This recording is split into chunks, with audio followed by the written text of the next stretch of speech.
Setelah melalui berbagai proses tahapan administrasi dan juga proses seleksi yang telah dilakukan, Melan Maulana resmi didapuk menjadi Ketua Umum MPC Pemuda Pancasila Kota Sukabumi masa bakti 2023-2027. Dalam kesempatan tersebut, Melan dikukuhkan langsung oleh MPW Pemuda Pancasila Jawa Barat yang hadir langsung dalam acara musyawarah cabang Pemuda Pancasila Kota Sukabumi. Saat disinggung mengenai program kerja unggulan dalam waktu dekat ini, dirinya mengatakan bahwa bersama super tim yang ada pada MPC Pemuda Pancasila Kota Sukabumi akan segera menyusun formatur kepengurusan untuk segera diserahkan kepada MPW Pemuda Pancasila Jawa Barat sebagai bahan untuk pembuatan SK pelantikan ketua dan kepengurusan MPC Pemuda Pancasila Kota Sukabumi periode 2023-2027.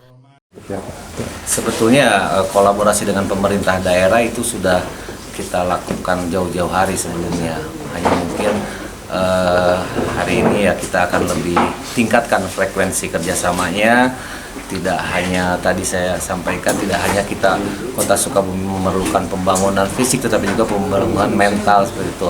Sehingga nantinya kita akan tidak hanya memberikan konsep-konsep pembangunan mental, tetapi juga kita ingin ikut terlibat dalam konsep-konsep pembangunan gitu.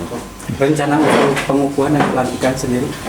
Kapan? Belum ada kepastian, yang jelas kita sesuai aturan ADRT 30 hari setelah dilaksanakannya musyab, kita tim formatur harus menyerahkan kepengurusan untuk disahkan. Jadi mungkin tidak jauh dari situlah.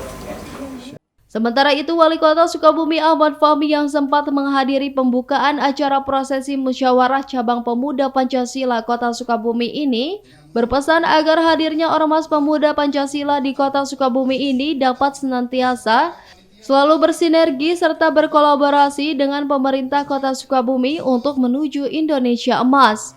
Menurutnya, dukungan organisasi masyarakat tentu sangatlah dibutuhkan dalam hal bersama membangun daerah khususnya serta membangun Indonesia umumnya. Untuk pembangunan Kota Sukabumi ini, Pak. Alhamdulillah sampai saat ini kota kita dapat dinyatakan aman, tertib dan sangat kondusif. Tentunya ini peran dari para ormas maupun OKP yang ada di wilayah Kota Sukabumi. Salah satunya adalah Pemuda Pancasila. Karena saking benar ketika semuanya bersepakat, ketika semuanya kemudian saling menjaga, saling menguatkan, maka tidak akan ada potensi konflik di wilayah kita. Dan ini dibuktikan sampai saat ini. Oke, Pak, terkait KTA sendiri, Pak, kan Bapak pegang KTA itu otomatis Pak jadi anggota, Pak. Ya, ini tentunya sebagai bentuk apresiasi dari keluarga besar Pemuda Pancasila Kota Sukabumi. Dan saya juga mengucapkan terima kasih atas apa yang telah disampaikan dan diberikan kepada kami. Dan insya Allah pada intinya bagaimana kita bisa saling berkolaborasi ke depan. Dari Kota Sukabumi, Sofwan Jolpikar dan tim liputan MGS TV melaporkan.